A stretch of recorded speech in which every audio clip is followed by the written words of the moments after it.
work for the Water Environment Federation, and we host WEFTEC, which is the largest annual water quality event in the world. And Operations Challenge is a visible and vibrant component of that conference. I've never seen as robust a member association competition ever. The turnout is phenomenal, the skill is phenomenal, the collaboration is phenomenal. I even try to get away from calling it a competition. I try to call it an event, and these guys here clearly embrace that philosophy.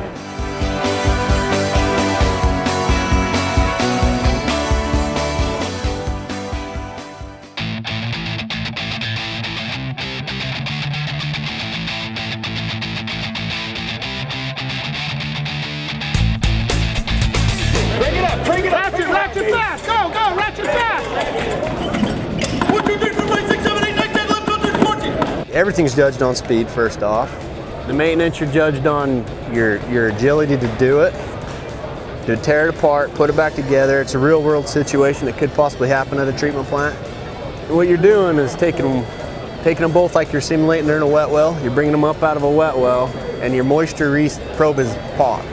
So then you're pulling them up, tearing them apart, putting new seals in them, putting them back together, and putting them back in the wet well, putting them back in service. You're simulating that there's a broken line and you have to cut it out and tap a saddle into it, and then you have to fix the repair. So you have to make 2 cuts on one table to cut out the old piece of pipe that's broke, put a hole in the other piece of pipe with a 4.5-inch handsaw, and then cut that out of the other piece of pipe, and then put fern coats on it and saddle it together and band them all together, and then you hope it doesn't leak. We are the co-chairs of the lab committee. And you run the laboratory event for the Ops Challenge. Yes, yes. How did it go this morning? Awesome. Our teams were awesome. Fantastic. We thought we'd be here till about 3, and I think we finished by 11:30.